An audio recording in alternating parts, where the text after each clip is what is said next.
Hello friends, నేను ఉబ్బు రమేష్ సార్ని, faculty of economy. ఈరోజు ఒక అతి ముఖ్యమైనటువంటి విషయం, భారత బ్యాంకింగ్ రంగంలో ఇటీవల ఒక 2 ఇన్సిడెంట్స్ అనేటివి అనేక రకాల విమర్శలకి, చర్చలకి దారితీసినాయి. సో వాటి నేపథ్యం గురించి మీ ముందు ఉంచే ప్రయత్నం చేస్తాను. ఎందుకంటే బ్యాంకింగ్ రంగం అనేది ఆర్థిక వ్యవస్థలో చాలా కీలకమైనటువంటి అంశం. బ్యాంకింగ్ రంగంలో చోటు చేసుకుంటున్నటువంటి మార్పులు ఎంటైర్ ఎకానమీకి రిఫ్లెక్ట్ అయ్యే అవకాశం ఉంటుంది. కాబట్టి మనం బ్యాంకింగ్ రంగంలో వస్తున్న ప్రతి మార్పుని కూడా నిశితంగా అబ్జర్వేషన్ చేస్తూ ఆ వచ్చినటువంటి మార్పులని మనం కూడా అర్థం చేసుకునే ప్రయత్నం చేయాలి కాంపిటేటివ్ ఎగ్జామ్స్ ప్రిపేర్ అయ్యేటప్పుడు. Okay, right. మరి ఇటీవల చోటు చేసుకున్నటువంటి 2 ఇన్సిడెంట్స్ ఏంటంటే, నెంబర్ 1 లక్ష్మీ విలాస్ బ్యాంకుకి సంబంధించింది అయితే, రెండవది RBI internal working group, RBI అంతర్గత కార్యాచరణ బృందం పీకే మహంతి అధ్యక్షతన ఏర్పాటు చేయబడ్డ ఈ కార్యాచరణ బృందం చేసినటువంటి సూచనలు.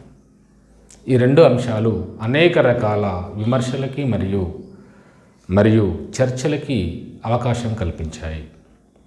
ఓకే, సో మరి ఈరోజు మన అజెండాలో, మన డిస్కషన్లో భారతదేశంలో ప్రైవేట్ రంగ బ్యాంకులు వాటి యొక్క పుట్టుపూర్వోత్తరాలు ఎలా మొదలైనవి, వాటి గురించి మనం ముందుగా డిస్కస్ చేద్దాం. తర్వాత భారత బ్యాంకింగ్ రంగం ఎదుర్కొంటున్నటువంటి సమస్యల గురించి మనం డిస్కస్ చేద్దాం. వీటిని ఆధారంగా చేసుకొని లక్ష్మీ విలాస్ బ్యాంక్ యొక్క సమస్యను కూడా మనం చూద్దాం.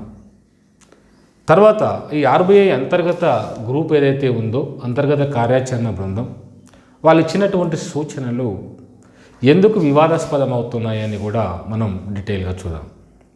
Okay, right. ముందుగా డీటెయిల్స్కి వెళ్ళే కంటే ముందు ఈ లక్ష్మీ విలాస్ బ్యాంక్ గురించి చూస్తే, సుమారుగా 100 సంవత్సరాల చరిత్ర కలిగిన బ్యాంక్ అండి లక్ష్మీ విలాస్ బ్యాంక్. 1926లో తమిళనాడు బేస్డ్గా ఏర్పడినటువంటి బ్యాంకు 2016 వరకు చాలా సక్సెస్ఫుల్గా, విజయవంతంగా నడపబడ్డటువంటి బ్యాంక్ ఇది. లక్ష్మీ విలాస్ బ్యాంక్ ఒక ప్రైవేటు వాణిజ్య బ్యాంక్ అది.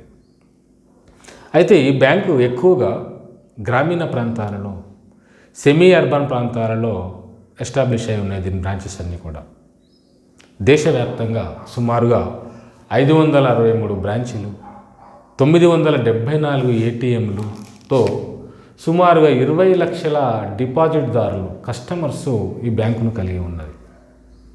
మొత్తం సుమారుగా 20,000 కోట్ల రూపాయల డిపాజిట్లను ఈ బ్యాంకు ఓవరాల్గా సేకరించి కలిగి ఉన్నది. 1926లో ఏర్పాటు చేయబడినటువంటి ఈ బ్యాంకు ఇక్కడ తమిళనాడు బేస్డ్గా ఏర్పడినటువంటి బ్యాంకు. కానీ 2016లో ఈ బ్యాంకు ఇచ్చినటువంటి రుణాలు తిరిగి చెల్లించబడకపోవడం ప్రారంభమైనవి.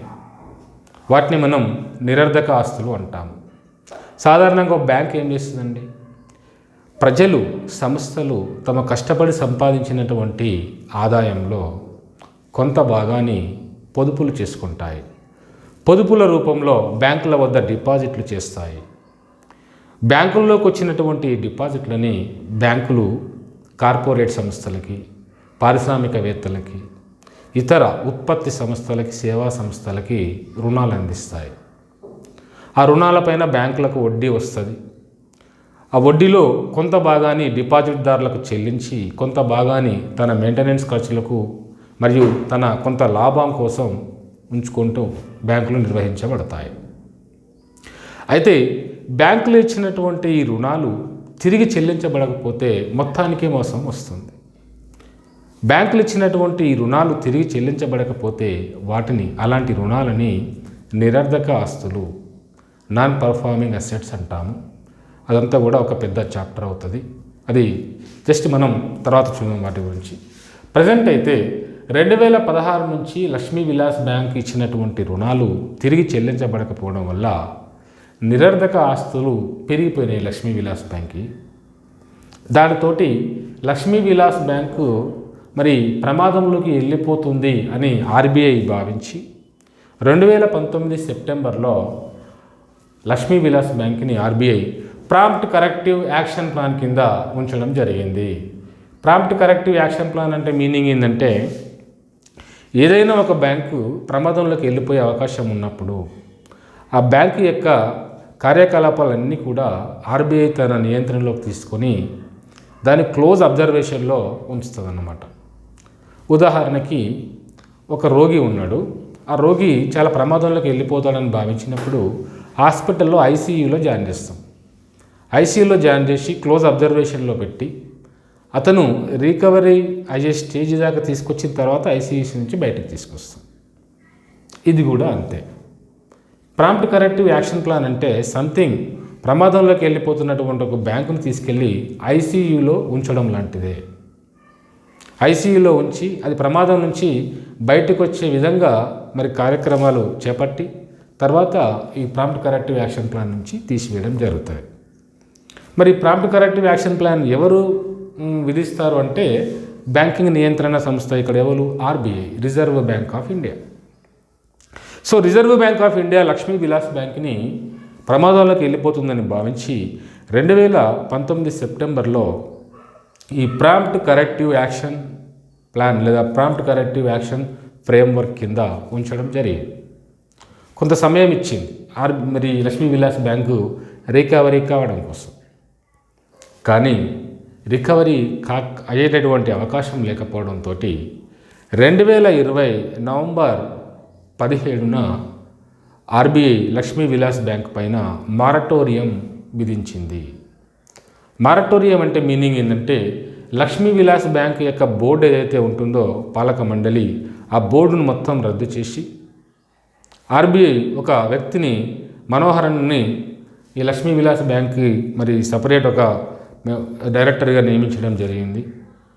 దాంతోపాటుగా ఆర్బీఐ యొక్క మరి నిబంధనల ప్రకారం, ఓకేనా, సో ఇక్కడ లక్ష్మీ విలాస్ బ్యాంక్ అనేది ఇంకా ఇతరులకు రుణాలు ఇవ్వడానికి అవకాశం లేదు, ఎలాంటి డిపాజిట్లు తీసుకోవడానికి అవకాశం లేదు. మరియు ఈ లక్ష్మీ విలాస్ బ్యాంకులో ఎవరైతే డిపాజిట్లు చేశారో వాళ్ళందరూ కూడా గరిష్టంగా ఎంత అంటే 25,000 రూపాయలు మాత్రమే విత్డ్రా చేసుకోవాలి. అంతకంటే విత్డ్రా ఎక్కువ చేసుకోవడానికి అవకాశం లేదు.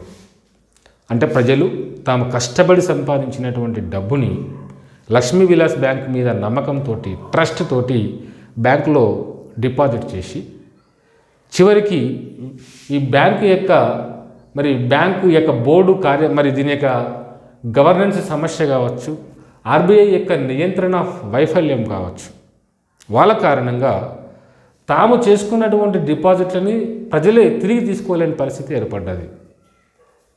కేవలం 25,000 రూపాయలు మాత్రమే మ్యాక్సిమం విత్డ్రా చేసుకోగలరు. అలాంటి మారటోరియాని ఈ ఆర్బీఐ లక్ష్మీ విలాస్ బ్యాంక్ పైన విధించడం జరిగింది. తర్వాత 2020 నవంబర్ 27న నుంచి ఆర్బీఐ ఈ లక్ష్మీ విలాస్ బ్యాంక్ని సింగపూర్ బేస్డ్గా పనిచేసేటటువంటి ఒక విదేశీ bank, developmental bank of India limited అంటాము, ఆ బ్యాంకులో విలీనం చేయడం జరిగింది. అంటే మరి స్వాతంత్రం కంటే ముందు ఏర్పాటైపోయినటువంటి ఈ లక్ష్మీ విలాస్ బ్యాంకు, భారతీయ మూలాలు కలిగినటువంటి లక్ష్మీ విలాస్ బ్యాంకుని ఒక విదేశీ బ్యాంకులో విలీనం చేశారు 2020 నవంబర్ 27న. ఓకే, సో దాంతో లక్ష్మీ విలాస్ బ్యాంక్ యొక్క కథ సుఖాంతమైపోయింది. సో దీనివల్ల బెనిఫిట్స్ ఏంటి? ఇక్కడ డిపాజిట్దారులకి కానీ, లక్ష్మీ విలాస్ బ్యాంక్లో పనిచేసే ఎంప్లాయీస్కి కానీ వాళ్ళ ఎంప్లాయ్మెంట్కి ప్రాబ్లం రాలేదు. డిపాజిట్దారులు తమ డిపాజిట్లు సురక్షితంగా రక్షించబడ్డాయి. డిపాజిట్దారుల యొక్క అని కొన్ని అడ్వాంటేజెస్ ఉన్నాయి. కానీ ఒక దేశీయ బ్యాంకు విదేశీ బ్యాంకుల చేతుల్లోకి వెళ్ళిపోయింది. ఇక్కడ ఫస్ట్ మనం గమనించవలసిన విషయం, లక్ష్మీ విలాస్ బ్యాంక్ ఒకటే కాదు, ఇటీవల కాలంలో అన్ని బ్యాంకులు కూడా ఈ యొక్క నాన్ పర్ఫార్మింగ్ అసెట్స్, నిరర్ధక ఆస్తుల సమస్య అనేది ఒక బిగ్గెస్ట్ ఇష్యూగా మిగిలిపోయింది బ్యాంకులకి. ఈ ఇష్యూస్ వల్లనే ఇటీవల కాలంలో అనేక రకాల బ్యాంకులు కూడా ఆర్బీఐ చేత మారటోరియంలోకి వెళ్ళిపోయాయి. ఉదాహరణకి ఇక్కడ చూడండి, 1984లో స్థాపించబడ్డటువంటి Punjab and Maharashtra cooperative bank 2019 September 24న మారటోరియం విధించబడి అందులో డిపాజిట్ చేసిన కస్టమర్లు ఎవరైతే ఉన్నారో వాళ్ళు 1000 రూపాయల నుంచి కేవలం 25,000 రూపాయల మధ్యలో మాత్రమే డిపాజిట్ చేసుకునే రెస్ట్రిక్షన్స్ విధించారు. దేని మీద? Punjab and Maharashtra cooperative bank మీద.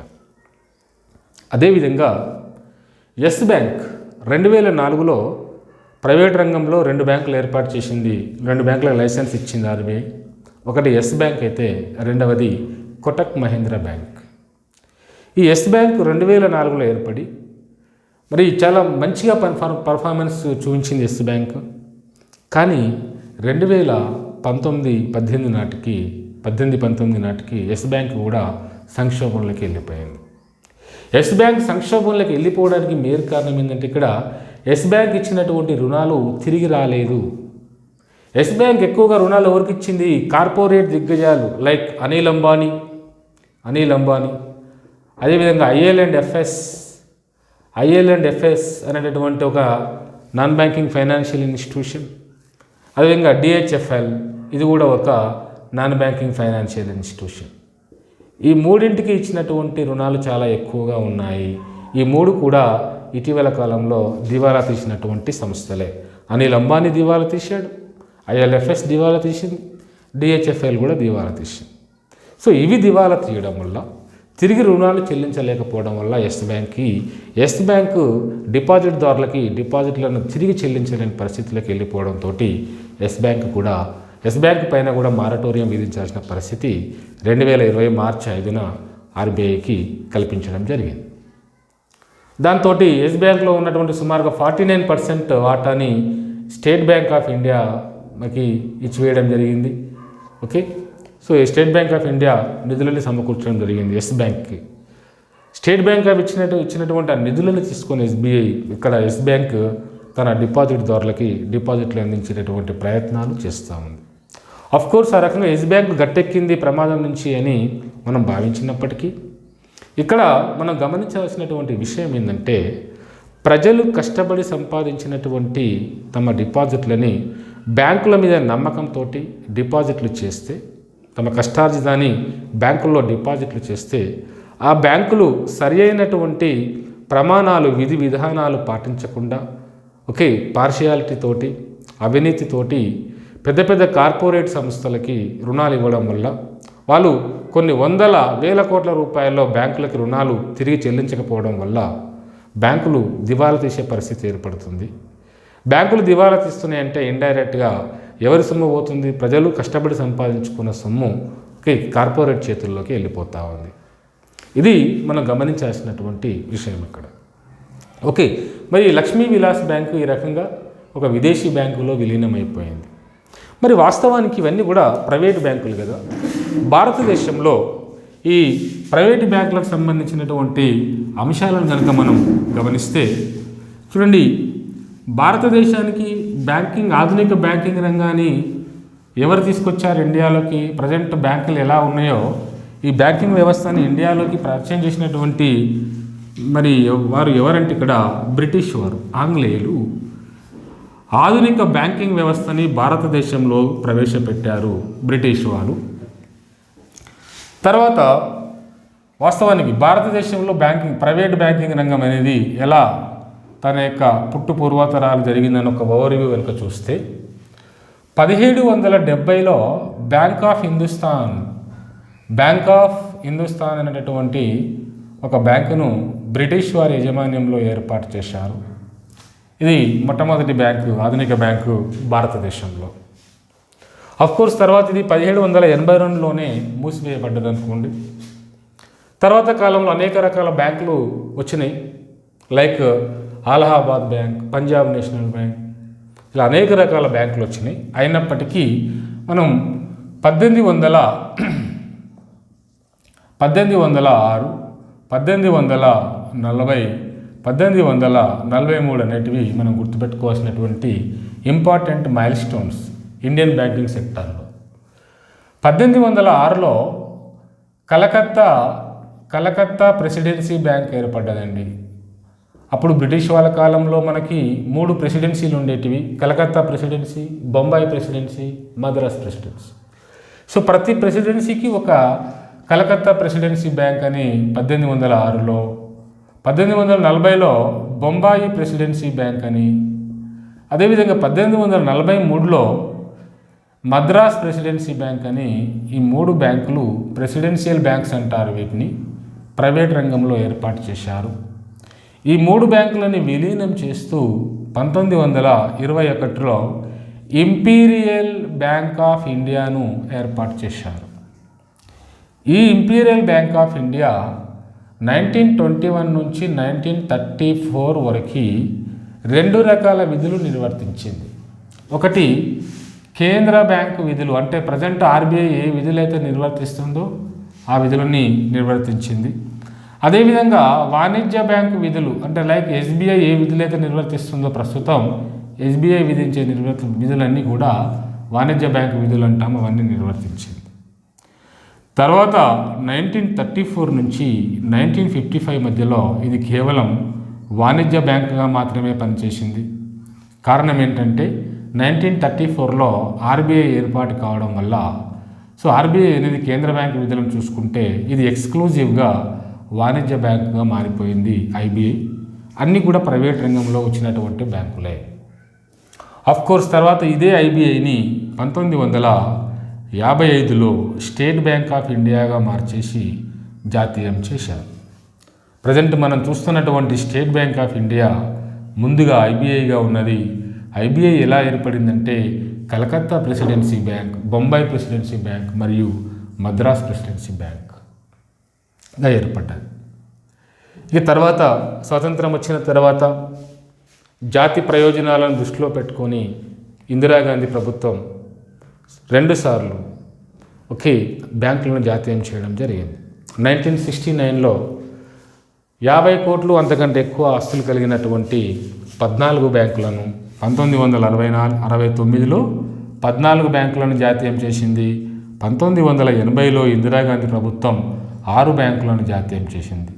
200 కోట్ల రూపాయలు అంతకంటే ఎక్కువ డిపాజిట్ కలిగినటువంటి 6 బ్యాంకులను 1969లో 50 కోట్ల కంటే అంతకంటే ఎక్కువ డిపాజిట్ కలిగిన బ్యాంకులను 1969లో ఇందిరాగాంధీ జాతీయం చేసింది. ఎస్బీఐ 1955లో జాతీయమైంది. ఈ మధ్యకాలంలో 1959లో ఎస్బీఐకి అనుబంధంగా మరో 8 ఎస్బీఐ సబ్సిడరీ బ్యాంక్స్ అంటాము, వీటిని జాతీయం ఏర్పాటు చేశారు.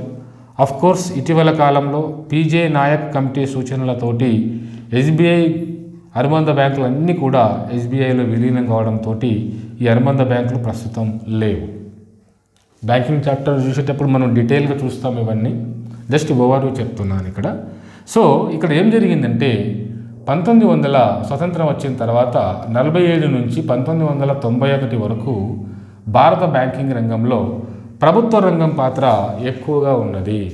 అంటే ప్రైవేట్ రంగంలో ప్రైవేట్ చేతుల్లో ఉన్నటువంటి బ్యాంకులని ప్రభుత్వం బలవంతంగా లాగేసుకున్నది. ఇక్కడ 1991 నాటికి కేవలం 12 మాత్రమే ప్రైవేట్ బ్యాంకులు మిగిలిపోయినాయి. ఇండియాలో కేవలం 12 ప్రైవేట్ బ్యాంకులు మాత్రమే మిగిలిపోయినాయి. Like Dhanlaxmi bank, Lakshmi Vilas bank, అదే ఐఎన్జీ వైశ్య బ్యాంక్, ఇలాంటి బ్యాంకులు మాత్రమే ఒక 12 మిగిలిపోయినాయి. మిగతా అన్నీ కూడా జాతీయకరణ చేయబడి ప్రభుత్వ ఆధీనంలోకి వచ్చేసినాయి. కానీ 1991లో ఏర్పడ్డటువంటి ఆర్థిక సంక్షోభం కారణంగా భారత ప్రభుత్వం 1991లో భారతదేశంలో ఆర్థిక సంస్కరణలు ప్రవేశపెట్టింది. సంస్కరణలలో భాగంగా బ్యాంకింగ్ రంగంలో తీసుకురావాల్సినటువంటి సంస్కరణల కోసం సూచనలు చేయడం కోసం నరసింహన్ కమిటీని ఏర్పాటు చేస్తే నరసింహన్ కమిటీ అనేక రకాల సూచనలు చేసింది. అందులో ఒక బెస్ట్ సూచన కూడా ఏంటంటే బ్యాంకులను జాతీయకరణ చేయడం ఆపండి, మోరోవర్ ప్రైవేట్ రంగంలో నూతనంగా బ్యాంకులను ఏర్పాటు చేయాలి, ప్రైవేట్ రంగంలో బ్యాంకులను ఏర్పాటు చేయాలని చెప్పేసి ఈ యొక్క నరసింహన్ కమిటీ సూచనలతోటి ఆర్బీఐ 1994లో అంటే 1991 నుంచి జాతీయకరణ నిలిపివేయడంతో పాటుగా ప్రభుత్వ ఆధీనంలో ఉన్నటువంటి బ్యాంకులని స్లోగా మళ్ళీ ప్రైవేట్ రంగంలోకి అమ్మవేయడం లేదా ఇలాంటి కార్యక్రమాలు మొదలుపెట్టడంతో పాటుగా ప్రైవేట్ రంగంలో ఎక్స్క్లూజివ్ ప్రైవేట్ బ్యాంకులను ఏర్పాటు చేయడం కూడా ప్రారంభించింది. ఆ రకంగా మొదటి దశ లైసెన్స్ 1994లో 10 ప్రైవేటు బ్యాంకులను ఏర్పాటు చేయడం కోసం లైసెన్సులు మంజూరు చేసింది ఆర్బీఐ.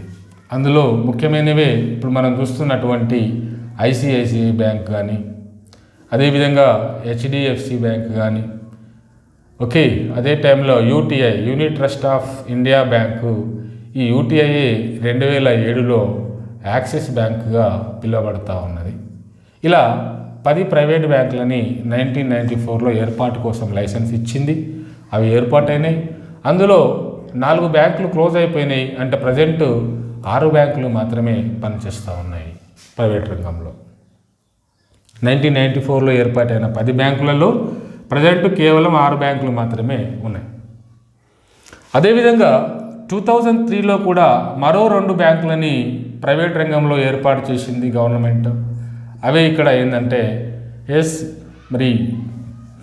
ఎస్ బ్యాంక్, ఇంతకుముందుకు చూసినటువంటి ఎస్ బ్యాంక్ అండి, ఇంకోటి కోటక్ మహేంద్ర బ్యాంక్. ఈ రెండింటిని 2003లో ఏర్పాటు చేసింది.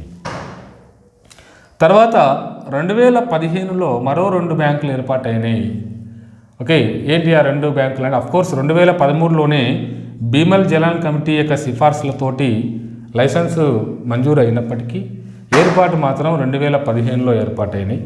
ఏంటి ఆ 2 ప్రైవేట్ బ్యాంకులు అంటే ఒకటి బంధన్ బ్యాంకు, మరొకటి ఐడిఎఫ్సి బ్యాంక్. ఇవి ప్రైవేట్ రంగంలో ఏర్పాటైన వాణిజ్య బ్యాంకులు. వీటితో పాటుగా పేమెంట్ బ్యాంక్స్ని ఒక 11 పేమెంట్స్ బ్యాంక్స్ ఏర్పాటు చేసుకోవచ్చని లైసెన్స్ ఇచ్చింది ఆర్బీఐ. అదేవిధంగా స్మాల్ ఫైనాన్స్ బ్యాంక్ అని ఒక 10 స్మాల్ ఫైనాన్స్ బ్యాంకులకు లైసెన్స్లు ఇవ్వడం జరిగింది. సో ఇవన్నీ కూడా ప్రైవేట్ రంగంలో వచ్చినటువంటి బ్యాంకులు. అయితే ఇక్కడ మనం గమనించవలసిన విషయం ఏంటంటే ప్రైవేట్ రంగంలో బ్యాంకులను ఏర్పాటు చేసుకోవాలంటే కొన్ని షరతులు, కొన్ని కండిషన్స్ ఇక్కడ అవసరం. చాలా కాంప్లికేటెడ్ షరతులు ఉంటాయి ఇక్కడ. అయితే ఇక్కడ ఇండియా ఆర్బీఐ బ్యాంకుల లైసెన్స్ మంజూరు చేసేటప్పుడు ఆర్బీఐ కానీ ఇక్కడ భారత ప్రభుత్వం కానీ పాటించినటువంటి ఒక కఠినమైన నిబంధన ఏంటంటే పెద్ద కార్పొరేట్ సంస్థలు కానీ లేదా బడా పారిశ్రామికవేత్తలు కానీ బ్యాంకులను ఏర్పాటు చేయడం కోసం లైసెన్స్ కోసం అప్లై చేస్తే వాళ్ళని యాక్సెప్ట్ చేయలేదు ఇక్కడ ఆర్బీఐ కానీ భారత ప్రభుత్వం కానీ. అంటే పెద్ద ఇండస్ట్రియలిస్టులు బ్యాంకులను ఏర్పాటు చేయాలని ముందుకు వస్తే వాళ్ళని ఎంకరేజ్ చేయలేదు, వాళ్ళకి లైసెన్స్లు ఇవ్వలేదు.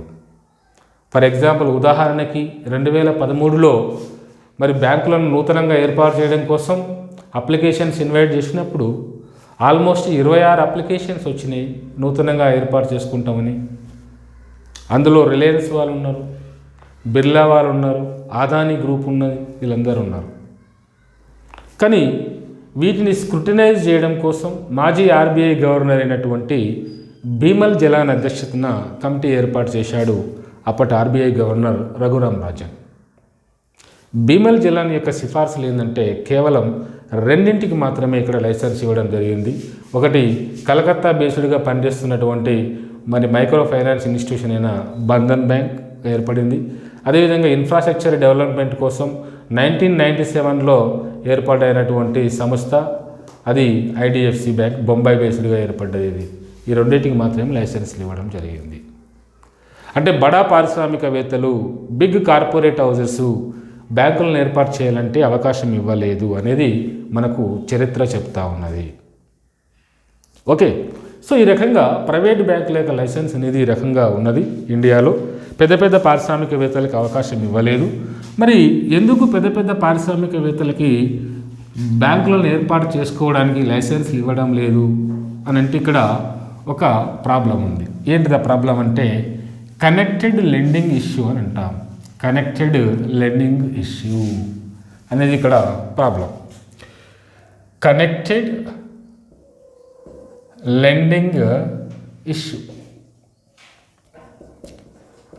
లెండింగ్ ఇష్యూ అనేది ఇక్కడ ప్రాబ్లం. మరి అంటే ఏంది అని కనుక చూద్దాం.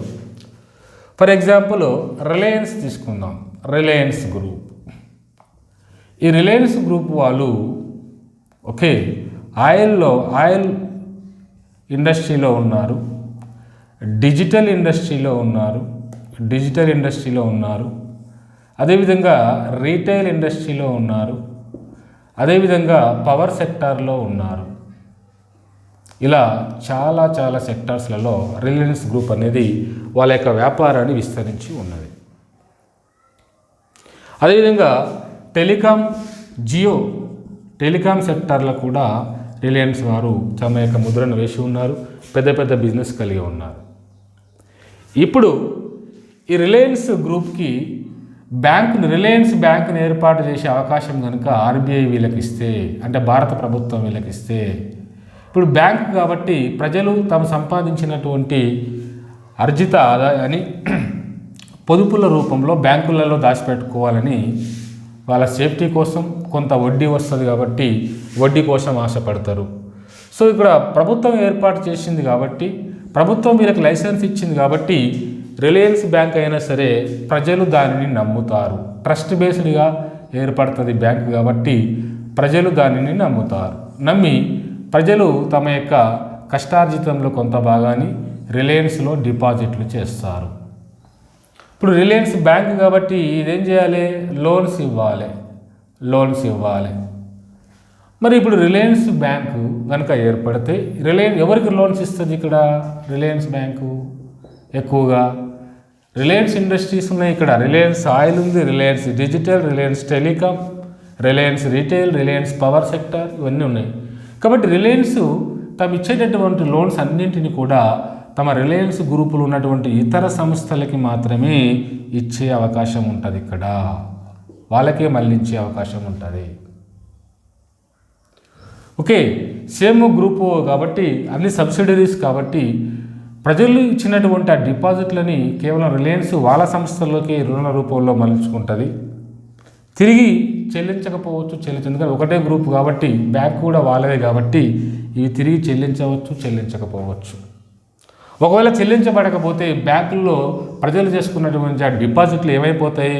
నాన్ పర్ఫార్మింగ్ అసెట్స్గా మారిపోతాయి, నిరర్ధక ఆస్తులుగా మారిపోతాయి. ప్లస్ ఈ బ్యాంకు ఇతరులకి, అంటే రిలయన్స్ గ్రూప్ కాకుండా ఇతరులకి రుణాలు ఇచ్చేటటువంటి అవకాశం తక్కువగా ఉంటుంది, ఇవ్వకపోవచ్చు. వాస్తవానికి రిలయన్స్ అనిల్ అంబానీ తీసుకుంటే ఆయననే కొన్ని వేల లక్షల కోట్ల రూపాయలు బ్యాంకులో కప్పిబడి ఉన్నాడు. ఆయనకు బ్యాంకే లేదు. బ్యాంకు లేనప్పుడు లక్షల కోట్ల రూపాయలు బ్యాంకులో కప్పబడి ఉన్నప్పుడు ఆయనే సొంత బ్యాంక్ ఏర్పాటు చేస్తే ఇంకేమైనా ఉంటుందా? బ్యాంకులని మొత్తం కూడా తన యొక్క వ్యాపార సామ్రాజ్యానికి మలుచుకునేటటువంటి అవకాశం ఇక్కడ ఉంటుంది.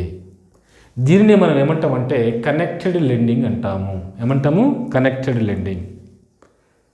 ఈ రకంగా ఈ రిలయన్స్ బ్యాంక్ అనేది రిలయన్స్ సబ్ గ్రూప్ కానీ లేదంటే ఈ గ్రూపులకి మరి రా మెటీరియల్ సప్లై చేసేటటువంటి లేకుంటే ఈ గ్రూపుల కోసం పనిచేసేటటువంటి ఇతర సంస్థలకి మాత్రమే రుణాలు ఇచ్చేటటువంటి అవకాశం ఇక్కడ ఉంటుంది. దీని ద్వారా ప్రజలు చేసుకున్నటువంటి డిపాజిట్లకు ప్రమాదం ఏర్పడే అవకాశం ఉంది. తిరిగి చెల్లించబడకపోవడం వల్ల ఎన్పిఎల్గా మారుతాయి. కాబట్టి ఇతరులకి లోన్స్ దొరకపోయేటటువంటి పరిస్థితులు ఏర్పడతాయి. ఫైనల్గా ఆర్థిక వ్యవస్థలో అస్థిరత్వం ఏర్పడుతుంది, ఫైనాన్షియల్ ఇన్స్టెబిలిటీ ఏర్పడుతుంది. చివరికి బ్యాంకులు దివాలా తీస్తాయి. మళ్ళీ ఈ బ్యాంకులను కాపాడడం కోసం ప్రభుత్వం ఆర్బీఐ మళ్ళా వచ్చి బెయిల్అవుట్ ప్యాకేజీని ప్రకటిస్తుంది. బెయిల్ అవుట్ అంటాము. బెయిల్అవుట్ అంటే ఒక బ్యాంకు దివాలా తీసే పరిస్థితి ఉన్నప్పుడు దాన్ని కాపాడడం కోసం ఆర్బీఐ మరియు ప్రభుత్వం వేరువేరు కారణాలు, ఫర్ ఎగ్జాంపుల్ ప్రభుత్వం తమ యొక్క బడ్జెట్ ప్రసంగంలో భాగంగానే కొన్ని నిధులు కేటాయించవచ్చు, లేదా ఇతర బ్యాంకులతో మెర్జ్ చేయవచ్చు. ఇట్లా రకరకాల యాక్షన్స్ తీసుకొని మరి ఇక్కడ బ్యాంకును కాపాడే ప్రయత్నాలు మళ్ళీ ఆర్బీఐ మరియు ప్రభుత్వం చేయాలి. మరి ఆర్బీఐ ప్రభుత్వం చేస్తుందంటే ఇండైరెక్ట్గా ఆర్బీఐ లేదా ప్రభుత్వం తన బడ్జెట్ ప్రసంగంలో కొంత అమౌంట్ని బ్యాంకును కాపాడడం కోసం బడ్జెట్లో కేటాయిస్తుందంటే ఆ అమౌంట్ ఎవరిదన్నట్టు మళ్ళీ ప్రజలదే. ప్రజల రూపంలో ట్యాక్స్ రూపంలో కలెక్ట్ చేయడం, పెనాల్టీ రూపంలో కలెక్ట్ చేయడం, ఇతర ఫీ రూపంలో కలెక్ట్ చేయడం, మళ్ళీ ప్రజల నుంచి కలెక్ట్ చేయాలి. ప్రజలు నమ్మి బ్యాంకులో డిపాజిట్ చేస్తే ఇక్కడ బ్యాంకులు చేసిన పొరపాటు వల్లను లేకుంటే బ్యాంకులను నియంత్రించేటటువంటి ఆర్బీఐ యొక్క ఫెయిల్యూర్ వల్లనో, లేకుంటే ఆర్బీఐ బ్యాంకులపైన ప్రభుత్వం యొక్క మితిమీరిన జోక్యం వల్లనో ఎవరైతే బ్యాంకులను నమ్మి డిపాజిట్లు చేశారో అంటే ప్రజలు, వాళ్ళే అంతిమంగా మోసపోవాల్సి వస్తుంది. ఇది ఇక్కడ ఉన్నటువంటి సమస్య. Okay, now let's come to our discussion. ఇటీవల ఆర్బీఐ అంతర్గత కార్యాచరణ బృందం చేసినటువంటి సూచనల కోసం వద్దాం. మరి ఇక్కడ పీకే మహంతి అధ్యక్షతన ఒక ఇంటర్నల్ వర్కింగ్ గ్రూప్ని ఆర్బీఐ ఏర్పాటు చేసింది. ఎందుకోసం ఏర్పాటు చేసిందంటే ఈ ప్రైవేటు బ్యాంకులు ఏమైతే ఉన్నాయో ఇండియాలో, ఈ ప్రైవేటు బ్యాంకుల యాజమాన్యానికి సంబంధించినటువంటి ఏమన్నా విధి విధానాలు మార్పులు చేర్పులు చేయడం కోసం ఏమైనా విధి విధానాలు చూపించండి, సజెషన్ చేయండి అని చెప్తూ ఆర్బీఐ ఈ పీకే మహంతి అధ్యక్షతన ఈ గ్రూప్ని ఏర్పాటు చేసింది. ఈ గ్రూపు ఇటీవల కాలంలో ఒక 4 ముఖ్యమైనటువంటి సూచనలు చేసింది. ఏంటి ఆ 4 ముఖ్యమైన సూచనలు అంటే, నెంబర్ 1, బ్యాంకింగ్ కార్పొరేటైజేషన్. అంటే మీనింగ్ ఏంటంటే ఇక్కడ ఏం చెప్తుందంటే, పెద్ద పెద్ద పారిశ్రామికవేత్తలను మరియు కార్పొరేట్ సంస్థలను, బడా కార్పొరేట్ సంస్థలకు కూడా బ్యాంకులను ఏర్పాటు చేసుకునేటటువంటి అవకాశం ఇవ్వాలి అని చెప్పినటువంటి సూచన. ఎందుకంటే ఈ పెద్ద పెద్ద పారిశ్రామికవేత్తల దగ్గర, కార్పొరేట్ సంస్థల దగ్గర పెద్ద మొత్తంలో డబ్బు, నిధులు, మూలధనం ఉంటుంది కాబట్టి ఆ మూలధనాన్ని ఉపయోగించి వాళ్ళు బ్యాంకులను కనుక ఏర్పాటు చేస్తే ఆ బ్యాంకుల ద్వారా మరి ఇక్కడ ఎకానమీలో ఉన్నటువంటి ఇతర సంస్థలకి అనేక రకాలుగా పెద్ద మొత్తంలో రుణాలు ఇచ్చేటటువంటి అవకాశం ఇక్కడ వీటికి ఉంటుంది. కాబట్టి ఈ పెద్ద పెద్ద పారిశ్రామికవేత్తలని, కార్పొరేట్ సంస్థలని బ్యాంకులను ఏర్పాటు చేసుకునేటటువంటి విధంగా వాళ్ళకి లైసెన్సులు ఇచ్చే అవకాశం కల్పించాలి అని చెప్తూ మొట్టమొదటి సూచన చేయడం జరిగింది. మరి ఇక్కడ పెద్ద పెద్ద పారిశ్రామికవేత్తలు, కార్పొరేట్ సంస్థలు బ్యాంకులను ఏర్పాటు చేస్తే ఏ రకమైన సమస్యలు వస్తాయో మనం ఇక్కడ చూసినాం. కనెక్టెడ్ లెండింగ్ ఇష్యూ వస్తుంది.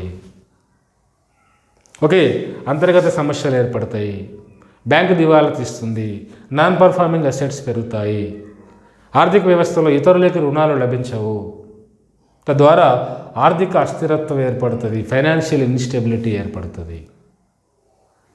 మరి ఈ సూచన ఎప్పుడైతే చేసిందో ఇమ్మీడియట్గా విమర్శలు రావడం జరిగింది.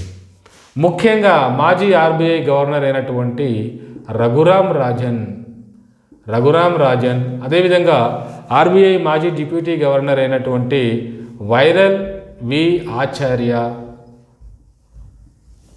అదేవిధంగా అంతర్జాతీయ రేటింగ్ సంస్థ అయినటువంటి S&P standard and poor rating సంస్థ, ఈ 3 కూడా చాలా తీవ్రంగా ఈ సూచనను విమర్శించడం జరిగింది. వీళ్ళు ఏం చెప్పారంటే, వద్దు, ఇది సామాన్య మానవుడి పైన ఒక బాంబు వేయడం లాంటిది, దయచేసి ఇలాంటి పని చేయకూడదు. దీని ద్వారా కనెక్టెడ్ లెండింగ్ ఇష్యూస్ ఏర్పడి సామాన్య మానవుడు కష్టపడి సంపాదించి బ్యాంకులో చేసినటువంటి డిపాజిట్లను ఈ కార్పొరేట్ సంస్థలు ఒక గద్దలా తన్నుకుపోయేటటువంటి అవకాశం ఉంది. కాబట్టి ఈ సూచన సరి అయింది కాదు అని చెప్తూ ఇక్కడ రఘురామ్ రాజన్, వైరల్ వి ఆచార్య, S&P రేటింగ్ సంస్థ క్లియర్ కట్గా చెప్పడం జరిగింది. దాంతో దీనిపైన దేశవ్యాప్తంగా పెద్ద చర్చ జరుగుతూ ఉన్నది. ఇకపోతే ఈ ఆర్బీఐ ఈ కమిటీ చేసినటువంటి మిగతా సూచనలు ఏంటంటే, ప్రమోటర్స్ వాటా ప్రతి బ్యాంకుని ఏర్పాటు చేయడానికి ప్రైవేట్ బ్యాంకుని ఎవరైతే ముందుకొస్తారో ఇంత అమౌంట్ తీసుకొని వాళ్ళని మనం ప్రమోటర్స్ అంటాము.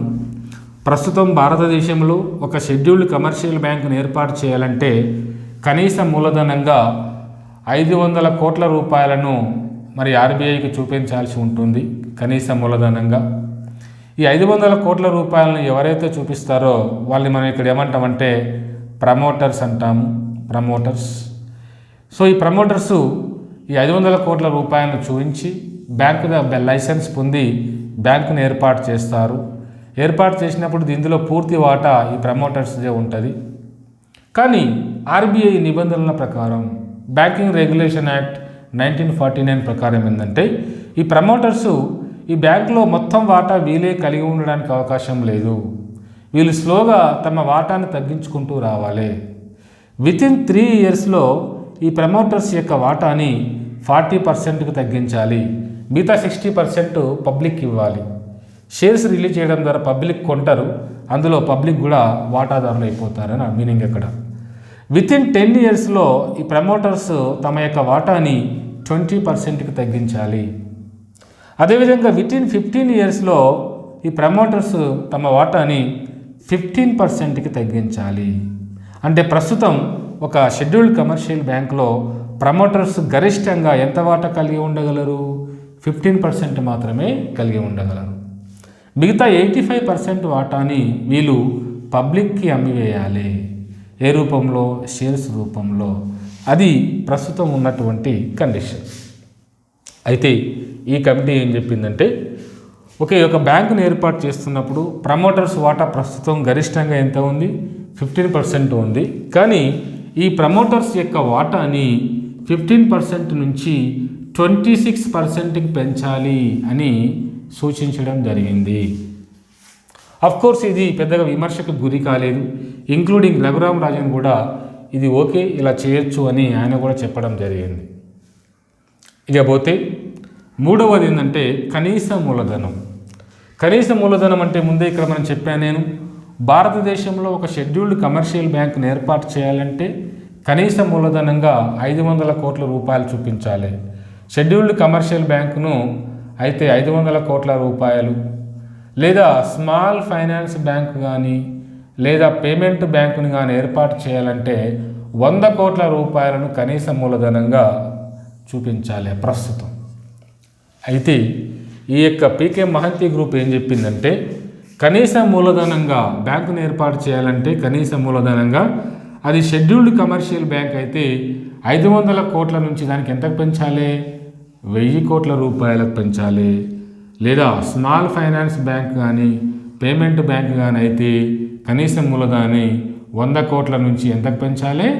300 కోట్ల రూపాయలకు పెంచాలి అని సూచించడం జరిగింది. ఎందుకంటే ఇది కూడా బ్యాంకుల యొక్క స్థిరత్వాన్ని పెంచేటటువంటి చర్య కాబట్టి ఇది కూడా అందరికీ ఆమోదయోగ్యమే. ఇంక్లూడింగ్ రఘురామ్ రాజన్ కూడా yes it's very good suggestion అని చెప్పడం జరిగింది. ఇక 4వ సజెషన్ కింద ఈ గ్రూప్ ఏం చెప్పిందంటే, ఎస్ మనం 2014లో విత్త సమ్మిళితిని సాధించడం కోసం నచికేత్ మోర్ కమిటీని ఏర్పాటు చేయడం జరిగింది. కోర్స్ వాస్తవానికి ఆర్బీఐ గవర్నర్గా పనిచేసినటువంటి రఘురామ్ రాజన్ ఆర్బీఐ గవర్నర్గా ఎప్పుడు వచ్చాడండి? రఘురామ్ రాజన్ ఆర్బీఐ గవర్నర్గా 2013 సెప్టెంబర్లో వచ్చాడు, 2016 సెప్టెంబర్లో వెళ్ళిపోయాడు. ఇది ఈయన యొక్క కాల పరిమితి ఆర్బీఐ గవర్నర్గా. రఘురామ్ రాజన్ ఆర్బీఐ గవర్నర్గా రాగానే 2013లో ఒక 3 కమిటీలను అపాయింట్ చేశాడు. ఆయన 3 కమిటీలను వేశాడు. అందులో నెంబర్ 1 ఏంటంటే ఉర్జిత్ పటేల్ కమిటీ వేశాడు. రెండవది ఏంటంటే నచికేత్ మోర్ కమిటీ. మూడవది ఎవరంటే ఇక్కడ భీమల్ జలాన్ కమిటీ.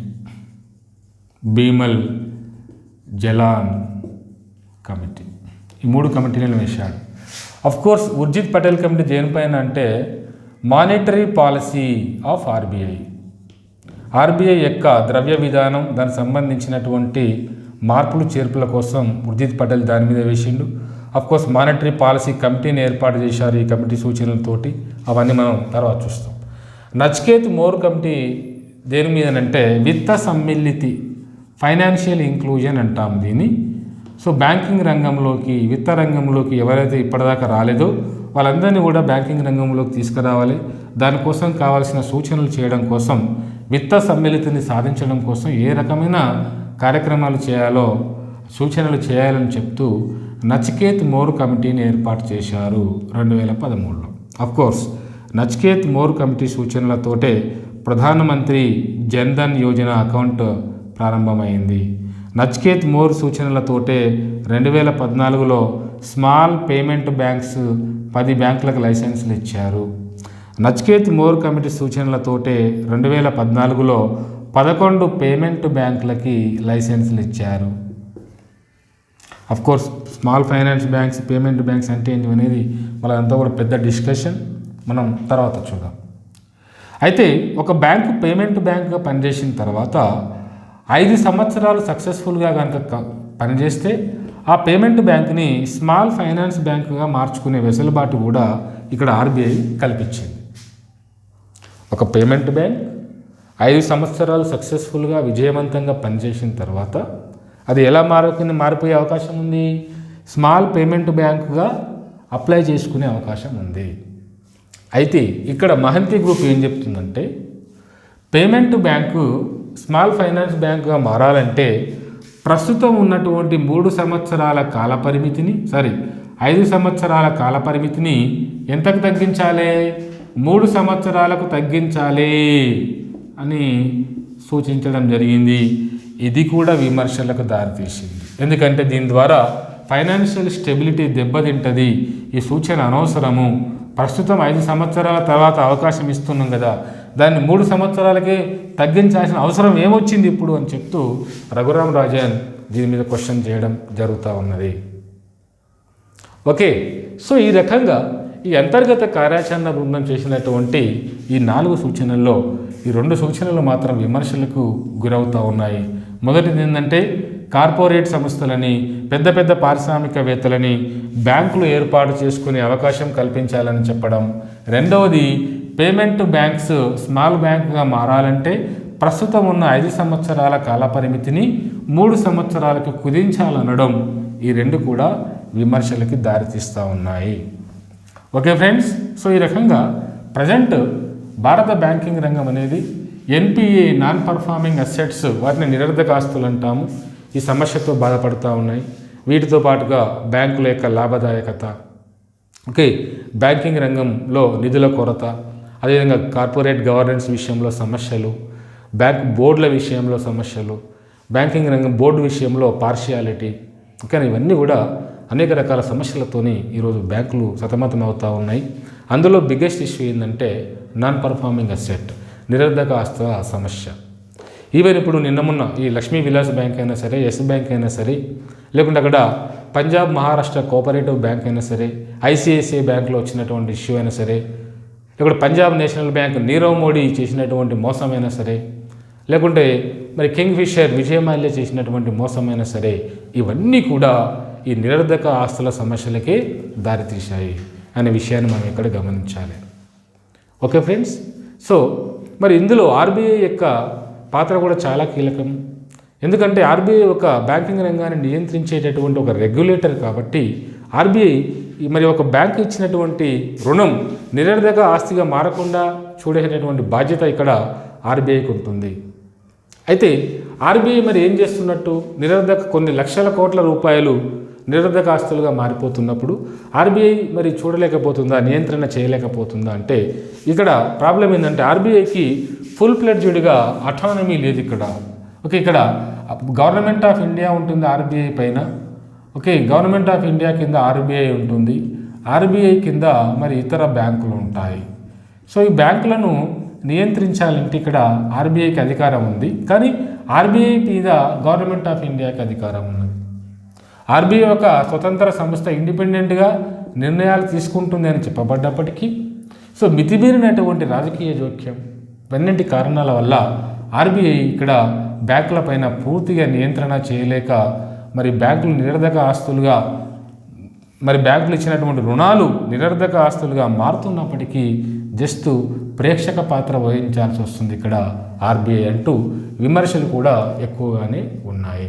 ఇలాంటి విమర్శలు కూడా ఎక్కువగానే వస్తున్నాయి. కాబట్టి ఇక్కడ మేధావులు ఇచ్చేటటువంటి సూచనలు ఏంటంటే దీనికి ఆర్బీఐని ఏంటంటే ఓనర్షిప్ న్యూట్రల్ రెగ్యులేటరీ బాడీగా మార్చాలి. Okay, ownership neutral regulatory body అంటే వాస్తవానికి ఆర్బీఐ ఓనర్ ఎవరు? Government of India. So government of India owner కాబట్టి రెగ్యులేట్ చేయమని, బ్యాంకింగ్ రంగాన్ని నియంత్రణ చేయమని ఆర్బీఐ చెప్తుంది.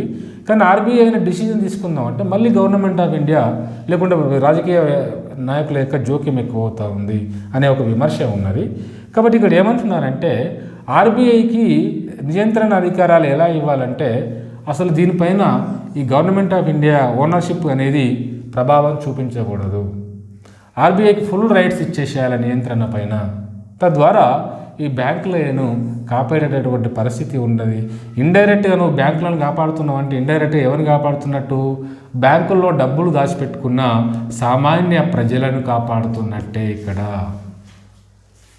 ఓకే, సో ఇక్కడ బ్యాంకులు దివాలా తీస్తున్నాయి అంటే ఇండైరెక్ట్గా ఎవరు దివాలా తీస్తున్నట్టు? ప్రజలే దివాలా తీస్తున్నట్టు అనే విషయాన్ని మనం ఇక్కడ గమనించుకోవాలి. ఓకే ఫ్రెండ్స్, సో ఇవి దీనికి సంబంధించినటువంటి విషయాలు.